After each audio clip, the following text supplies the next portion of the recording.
கவிதா அவர்களுடனான நேர்முகத்தின் முதல் பகுதி கேட்கலாம். நேர்முகம் காண்பவர் ஸ்ரீனிவாச முருகன் அவர்கள். வணக்கம்மா. வணக்கங்க சார். நீங்க ஒரு இயற்கை விவசாயி இல்லைங்களா? ஆமாங்க. என்ன படிச்சிருக்கீங்கம்மா? நான் 12வது படிச்சிருக்கேங்க சார். ஏன் மேற்கொண்டு படிக்கலீங்களா? நமக்கு கொஞ்சம் இன்ட்ரெஸ்ட் கம்மியா இருந்தது, அதனால விட்டுட்டேங்க சார். விவசாயத்தை பார்த்துக்கிட்டோம் நம்ம. அது உங்க வீட்டுல நிலம் அதிகமா இருக்கோ, விவசாயத்து மேல உங்களுக்கு பற்று அதிகமா வந்துருது? நான் சின்ன வயசுல இருந்தே விவசாயம் தான். அம்மா வீட்லயும் ஸ்கூலுக்கு போங்காட்டியும் வேலை செய்வோம், போயிட்டு வந்தும் தோட்டத்துல வேலை செய்வோம். அதுல எனக்கு நான் சின்ன வயசுல இருந்தே விவசாய வேலைகள் செஞ்சுட்டே தானே இருக்கேன். நீங்க சொல்ற மாதிரி எது சின்ன வயசுல நம்ம மனசை பாதித்த விஷயங்களா இருக்கட்டும், ஆர்வமான விஷயங்களா இருக்கட்டும், இல்லை நம்ம பெற்றோர்களுடைய பழக்க விஷயமா இருக்கட்டும், அவங்க தொழில் செய்யும் போது நம்ம பார்க்கறதா இருக்கட்டும், அதுல வந்து நமக்கு ஒரு ஈர்ப்பு கிடைக்கும் இல்லைங்களா? இல்ல, அவங்க அன்னைக்கு அதெல்லாம் சின்ன சின்ன விஷயமும் நமக்கு செய்யுங்கன்னு சொல்லி நம்ம செஞ்சதுனாலதான் இன்னைக்கு நாம வந்து இந்த அளவுக்கு வந்து விவசாயத்துல முன்னெடுத்து போக முடியுதுங்க. ஏதோ திருமணம் ஆச்சு, பிள்ளைங்களோட வாழ்க்கை அப்படின்னு போகாம நீங்க விவசாயத்துக்கு மாதிரி இவ்வளவு பெரிய சாதனைகள்லாம் நீங்க புரிஞ்சுட்டு வரீங்க இந்த இயற்கை விவசாயத்துலமா. எத்தனை ஏக்கர் நிலம் வச்சிருக்கீங்க? நமக்கு ஒரு 5.5 ஏக்கர் இருக்குங்க சார்.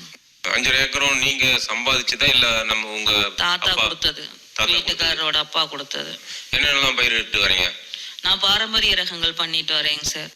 சிவன் சம்பா, வாசனை ஜீரக சம்பா, கருப்பு கவுனி, கருங்குருவை, பூங்காறு, இலுப்பைப்பூ சம்பா, ரத்தசாலி, அறுபதாங்குருவை, குள்ளங்காறு.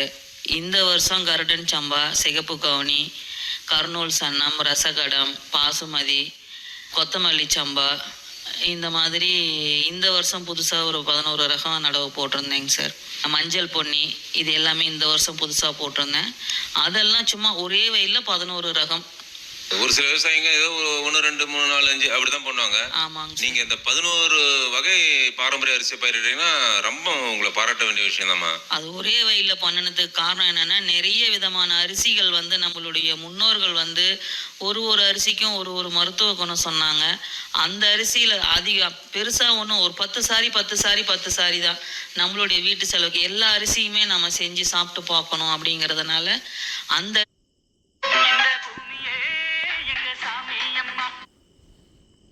அரிசி எல்லாம் வீட்டு செலவுக்கு மட்டும்தான். என்ன ஒரு 2% 1% 2% அந்த மாதிரி வந்திருக்கு. ஆனா கருடன் சம்பா வந்து அது ஒரு 3 மூட்டைக்கு பக்கமா வந்திருக்கு. அது நம்ம மார்க்கெட்டிங் கொண்டுட்டு வரலாம். மஞ்சள் பொன்னி 2 மூட்டைக்கு பக்கமா வந்திருக்கு, அதுவும் மார்க்கெட்டிங் கொண்டுட்டு வரலாம். இப்போ வந்து நான் சிகப்பு அரிசி பார்த்துருக்கேன், கருப்பு கவுனி கருப்பு அரிசி பார்த்துருக்கேன். சிகப்புன்னு பார்த்தீங்கன்னா கருங்குருவியும் சிகப்பாக தான் இருக்கு, பூங்காரும் சிகப்பாக தான் இருக்கு, இலுப்பை பூசம்பா பச்சையா இருக்கு, கருங்குருவையும் சிகப்பாக தான் இருக்கு. நம்ம வந்து இப்போ பார்த்தீங்கன்னா மஞ்சள் கலர்ல இருக்கிறது மஞ்சள் பொன்னி அரிசி, வெளிர் மஞ்சள்ல இருக்க அரிசி.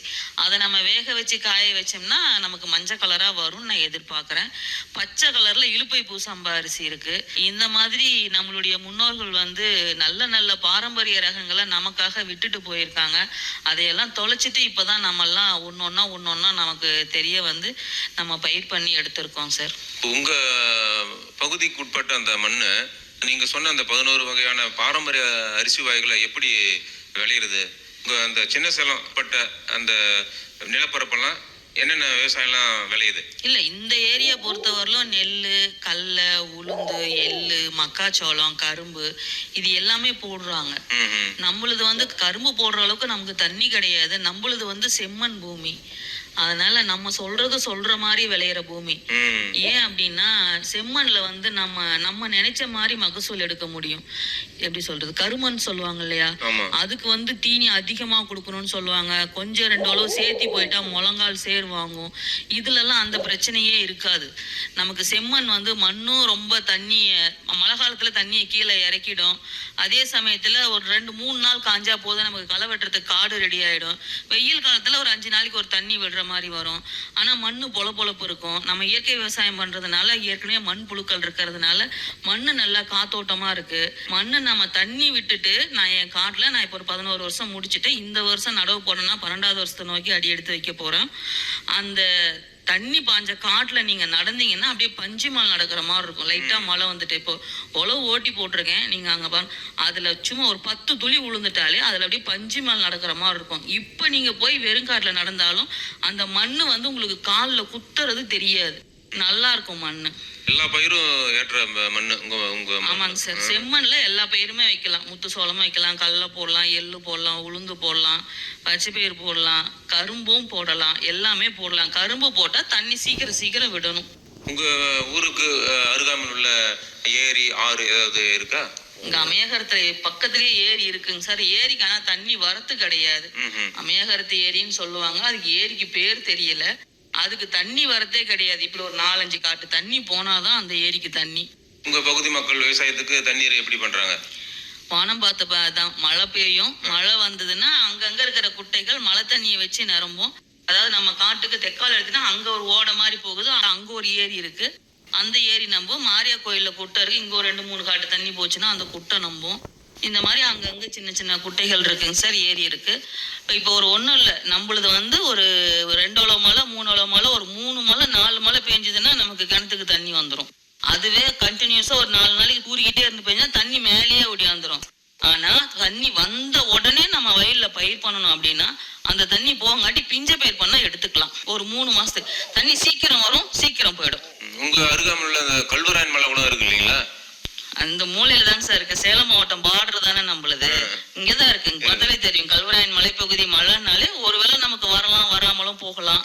மழை சேலம் கிழக்கு பகுதி, கள்ளக்குறிச்சி மாவட்டம் மேற்கு பகுதினா நமக்கு மழை வரும். மூங்கில்பாடி கிராமத்துல இருந்து பார்த்தாலே கல்வராயன் மலை நிறைய அந்த மழை தெரியும் சார். அந்த மலை இருக்கிறதால உங்களுக்கு விவசாயத்துக்கு நன்மைகள் இருக்கா? அப்படி தெரியலைங்க சார். அந்த நம்ம மலையை விட்டு ரொம்ப தூரத்துல தானே இருக்கும், அதனால தெரியல. அது சின்ன திருப்பதி இருக்கு. ஆக்சுவலா அது கல்வராயன் மலையில தான் இருக்கும்னு நினைக்கிறேன். ஆனா மலை இருக்கிறதுனால எங்களுக்கு பெனிஃபிட்டான்னு கேட்டா எனக்கு அதை சொல்ல தெரியல. அந்த ஏரியா பக்கத்துல இருக்கிறவங்களுக்கு மழை பெய்யும். அது நாங்க கிட்டத்தட்ட ஒரு குறைஞ்சபட்சம் ஒரு 15 கிலோமீட்டர் பக்கமா தள்ளி தான் இருக்கிறோம். கல்வராயன் மலை ஒட்டியதுல ஒரு ஏரி ஒண்ணு இருக்கு.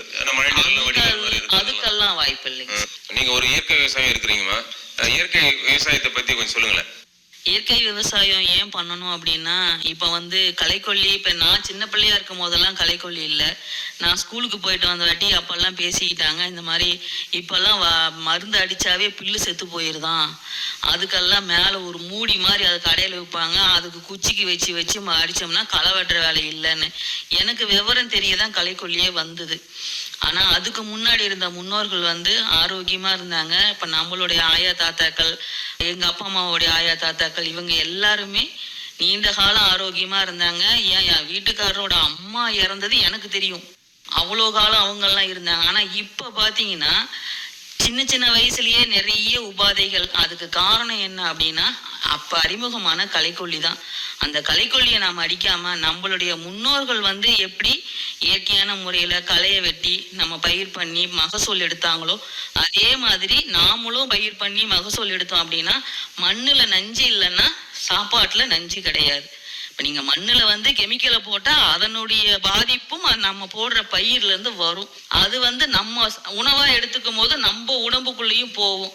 அது நம்ம உடம்புல பல வேலைகள் செய்யறதுனாலதான் நம்ம வந்து உடல் ரீதியான நிறைய உபாதைக்கு காரணம். நம்ம ஹாஸ்பிட்டலுக்கு போக வேண்டிய சூழ்நிலையும் அதுதான். அதனால அந்த மாதிரி கெமிக்கலை போட்டு பயிர் பண்ணாம இயற்கையான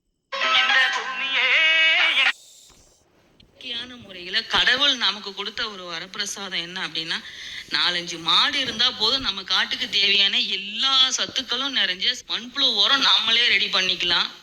உரங்களுக்கு நிகரா உயிர் பாக்டீரியாக்கள் இருக்கு. இப்ப நமக்கு எப்படி நம்ம உடம்பு வந்து கோடிக்கணக்கான நுண்ணுயிர்களின் கூட்டு கலவை வந்து நம்ம உடம்புல ஒரு உறுப்பும் ஒரு அணுவும், நீ நகத்தை எடுத்தா கூட அதுவுமே கோடிக்கணக்கான நுண்ணுயிர்களின் கூட்டு கலவை தான். அதே மாதிரி தான் மண்ணுலயும் கோடிக்கணக்கான கூட்டு கலவைகள் நுண்ணுயிர் தான் மண்ணுக்கு உயிர் இருக்கு.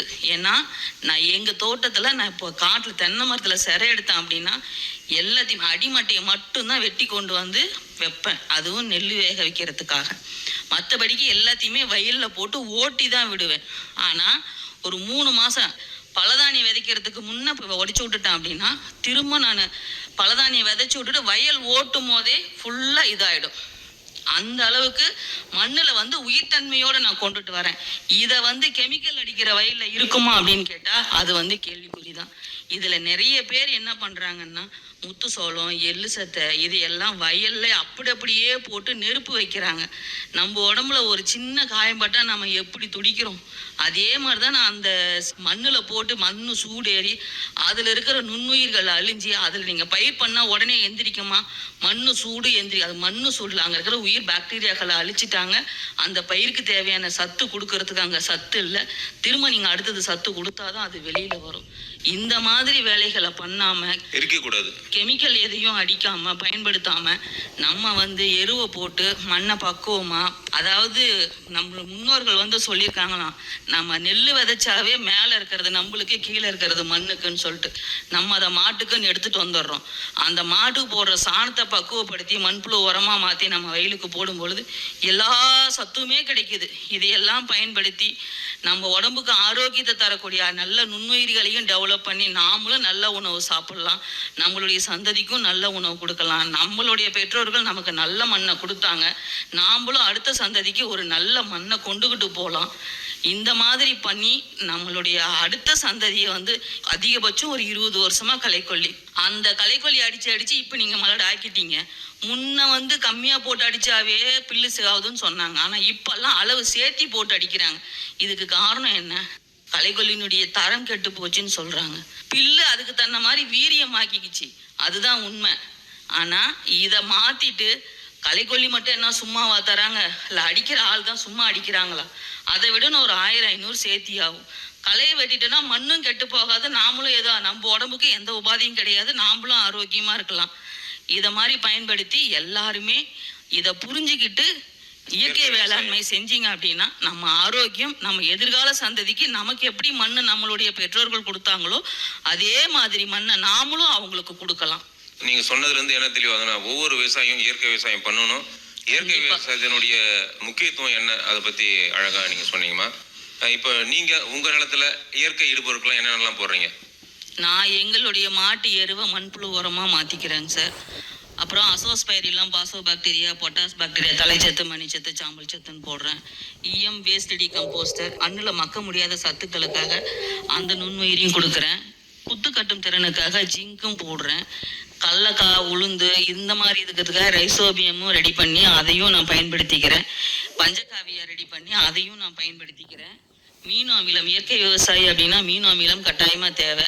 நான் மீனோ அமிலமும் ரெடி பண்ணி வச்சிருக்கேன், அதையும் பயன்படுத்திக்கிறேன். இந்த மாதிரி நுண்ணுயிர்கள் எல்லாத்தையும் நான் டெவலப் பண்ணி நானே தான் டெவலப் பண்ணுவேன். வருஷத்துக்கு ஒரு டைம் ஒரு லிட்டர் நான் வாங்குவேன். வாங்கிட்டு நானே டெவலப் பண்ணிக்குவேன். அதுக்கு மேல நான் வெளியில வாங்க மாட்டேன், டெவலப் பண்ணிக்குவேன். பண்ணிக்கிட்டு நான் என்னுடைய வயலுக்கு நான் பயன்படுத்திட்டு இருக்கேன். ரைசோபியம் எப்படி தயாரிக்கிறீங்க, அதை பத்தி சொல்லுங்களேன். 1 லிட்டர் தாய் திரவம் வாங்கிட்டு வந்துடுவேன்.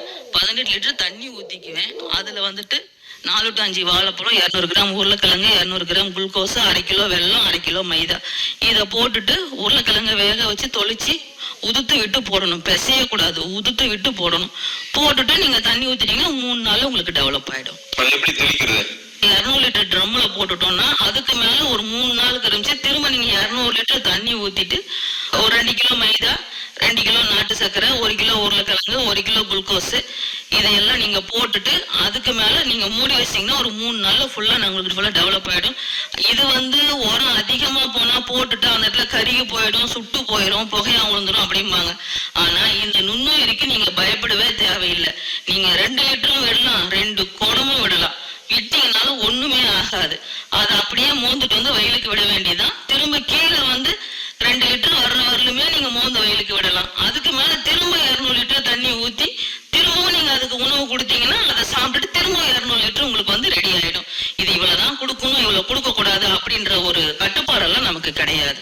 இயற்கை இடுபொருட்கள் நீங்க செஞ்சு விற்பனை பண்றீங்களா? விவசாய இடுபொருள் மேக்சிமம் எதுவும் அதிகம் வெளியில வாங்கக்கூடாது, நம்மளா டெவலப் பண்ணிக்கணும். என்கிட்ட கேட்கறவங்க கிட்ட உங்களுக்கு எப்படி நான் டெவலப் பண்ணணும்னு நான் சொல்லி தரேன். அவசர தேவைக்கு வேணா கொஞ்சம் தரேன், ஆனா டெவலப் பண்றது எப்படின்னு சொல்லி தரேன். நீங்களா தயார் பண்ணி நீங்களா உங்க வயலுக்கு விட்டீங்கன்னா தான் உங்களுக்கு லாபம் அதிகம். அதனால நீங்களா தயார் பண்ணிக்கங்க. தயாரிக்கிற முறையை நான் சொல்லி தரேன்னு சொல்லிடுவேங்க சார். நீங்க இயற்கை இடுபொருட்கள் தயாரிக்கிறது எப்படி தெரிஞ்சுக்கிட்டீங்க? உங்க ஊர் அருகாமையில் உள்ள காலசமுத்திரத்தில் உள்ள வேளாண்மை அறிவு நிலையத்துல ட்ரைனிங் ஏதாவது எடுத்துக்கிட்டீங்களா, இல்ல எப்படிங்க? நான் கேவிகேக்குள்ள போங்காட்டியுமே நான் இயற்கை விவசாயத்துல 5 வருஷத்தை கடந்துட்டேன் சார். மண்புழு உரத்துக்காக தான் நான் கேவிகேக்குள்ள போனேன். நான் இயற்கை விவசாயம் பண்ணினேன். ஆனா நான் பயிற்சிக்கெல்லாம் நான் போக கிடையாது. எனக்கு நுண்ணுயிரி கேட்டேன், கொடுத்து எனக்கு கேட்கறத சொல்லுங்கன்னு கேட்டேன், சொன்னாங்க, நான் செஞ்சுக்கிட்டேன். நான் இயற்கையில பண்ணின பிறகு என்னுடைய பொருள் மார்க்கெட்டிங்க்கு தான் நான் வந்து கேவிகே, அதாவது முதல்ல போனது மண்புழு உரத்துக்காக. நான் போனதையுமே எங்க தோட்டத்துக்கு வந்து பார்த்தாங்க. நான் என்ன பண்றீங்கன்னு கேட்டாங்க. நான் இந்த மாதிரி நுண்ணுயிர்கள்லாம் டெவலப் பண்ணி வச்சிருக்கேன், எனக்கு மண்புழு உரம் அது வேணும், நான் அது வந்து டெவலப் பண்ணணும்னு சொல்லிட்டு நான் அவங்ககிட்ட கேட்டேன். சொன்னதையுமே வந்து ஃபீல்டை வந்து பார்த்தாங்க. பார்த்துட்டு எனக்கு உடனேவே நம்ம பாண்டிச்சேரிக்கு ரெக்கார்டிங் கொடுத்தாங்க, பொதிகை சேனலுக்கு ஆர் கொடுத்தாங்க. இந்த மாதிரி நிறைய நான் இயற்கையில பண்ணுனாலும் என்னுடைய பொருளை நானே மதிப்பு கூட்டி சேல் பண்றதுக்கு மெயின் காரணம் கேவிகே தான். புதுச்சேரி வானொலி நிலையத்தில் எனது கிட்டத்தட்ட ஒரு 7-8 ரெக்கார்டிங்க்கு மேலே வந்திருக்கும். நிறைய ரெக்கார்டிங் வந்து நமக்கு கொடுத்துட்டு இருக்காங்க. நம்மளுடைய பொருள் மார்க்கெட்டிங்க்கும் எனக்கு கேவிகே ஃபுல் அண்ட் ஃபுல் எனக்கு கேவிகே தான். பொருள் வந்து பிரச்சனை இல்லாம நான் சேல் பண்றதுக்கு காரணம் வந்து கேவிகே ரெடி பண்ணி கொடுத்தாங்க சார். உங்களை போன்ற பல விவசாயிகளுக்கு காலசமுத்திரம் வேளாண்மை அறிவு நிலையம் ரொம்ப பயனுள்ளதா இருக்குதுங்க. கண்டிப்பாங்க சார். நானே சொல்லியிருக்கேன், பயிற்சியிலேயே சொல்லியிருக்கேன், உண்மையா இயற்கையான முறையில பண்ணுங்க. உண்மையா இயற்கையால பண்ண நமக்கு ஒரு வழிகாட்டியாகவும், நமக்கு இந்த மாதிரி இவங்கெல்லாம் உண்மை தன்மையா பண்றாங்க அப்படின்னு சொல்லிட்டு நமக்கு வந்து மார்க்கெட்டிங்கோ இல்லை மாட்டுக்கு வைத்திய முறையோ இல்லை பயிருக்கு சந்தேகமோ எதுவாக இருந்தாலுமே எல்லாத்துக்குமே வந்து நம்ம கேவிகேல வந்து சொல்லி கொடுக்கறதுக்கு வந்து ரெடியா இருக்காங்க. அதே மாதிரி நமக்கு வெளியுலகத்துக்கு கொண்டுட்டு வரதுக்கும் அவங்க ரெடியா இருக்காங்க அப்படின்னு சொல்லி நான் ஏற்கனவே பயிற்சியிலேயே நான் உங்களுக்கு சொல்லியிருக்கேன் நான். ஏன்னா எனக்கு வந்து இந்த மாதிரி புதுச்சேரி வானொலி நிலையம், பொதிகை சேனலு இதுக்கெல்லாம் வந்து சொன்னாங்க, அவங்கெல்லாம் வந்து எடுத்துட்டு போனாங்க. அதனால வெளியுலகத்தை கொண்டுட்டு வந்தது காரணம் யாருன்னா கேவிகே தாங்க சார் சொல்லுவேன் நான். உங்களை சந்திச்சு பேசுனதுல மிக்க மகிழ்ச்சிமா. நன்றி, வணக்கம். நன்றி, வணக்கம் சார்.